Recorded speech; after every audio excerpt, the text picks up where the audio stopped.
Hello, my name is Timothy Crowley from Timplenoe, Kenmare, County Kerry. I'm a long-time exile. I left Kenmare in 1964 and tore up the streets in London with Murphy's gang and all, met a lot of characters, and found that I couldn't take London anymore. They didn't like the poor Irish there, and there was a lot of, but I still miss some of the guys. They had great wit, great humour and everything. I still think of some of the stories they told me.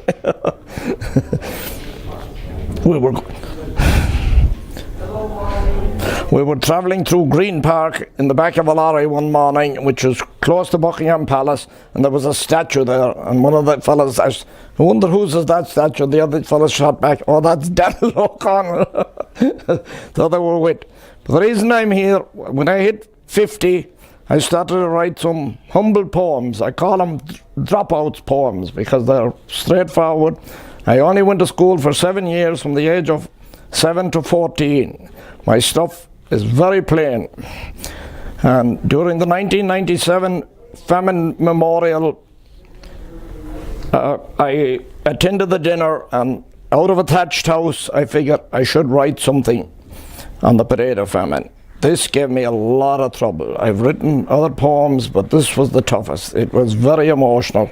It goes on a long time, and it was tough. A little preview what I learned in school before I start was, I remember this from my history book. This is not mine. Thousands starved by the roadside or in the fields. It was not unusual to see families gazing all day at their blighted plot. You spoke to them, they answered not. You tried to cheer them up, and they shook their heads. And now, those famine years, this is my poem. Although 150 years have now passed, the suffering we can never describe of the Irish who lived in those famine years, which began in 1845. Most were poor tenant farmers for long before that, and what little money they had was now spent. Evictions and house burnings were common back then if you could not afford your land rent. Humble and poor, with no variety of food, the potato had become their main diet. The tragedy that followed is sad to relate when the entire crop was wiped out by the blight.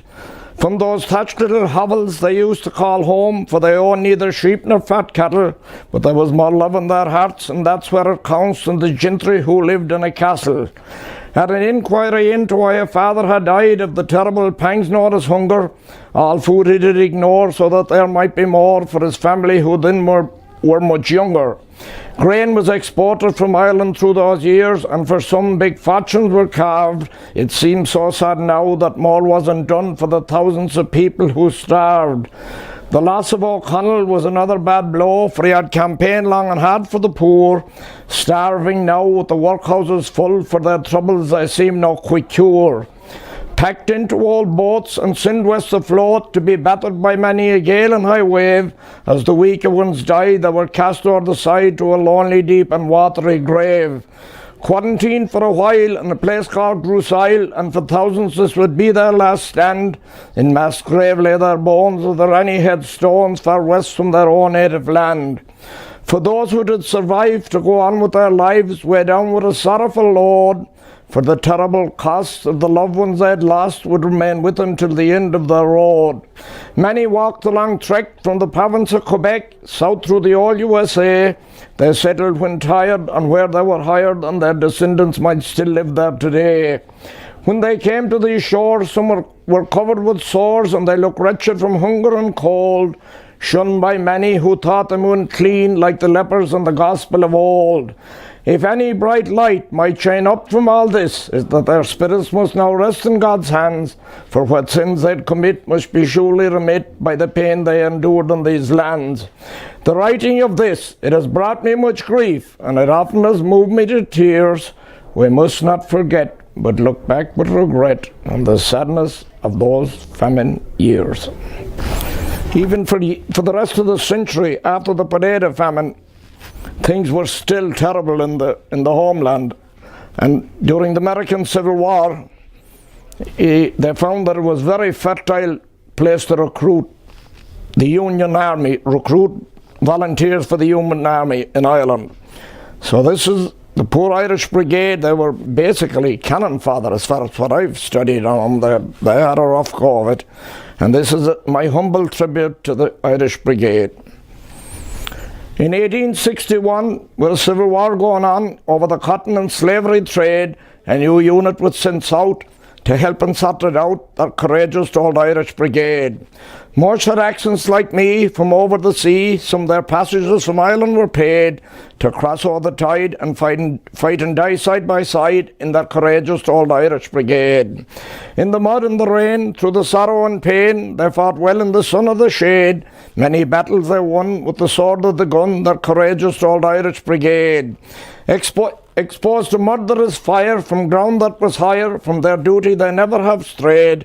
And when that long one was through, there was left but a few of that courageous old Irish Brigade. In the fields around Shiloh and Teedham and Gettysburg, their broken bodies swiftly were laid, and the corn still grows as the summer winds blows o'er their courageous old Irish Brigade. In Mary Heights near Fredericksburg, even the Confederates cheered at the raw courage they clearly displayed. And at the end of it all, the corpses closest to the wall were those of that courageous old Irish Brigade. A memorial will stand on this piece of land so that their memory never might fade. To free many a slave, their young life they gave, that courageous old Irish Brigade. So God rest you, my boys, there'll be tears in our eyes as one more lament from you now will be played. Though you fought long ago, our love will still show for that courageous old Irish Brigade.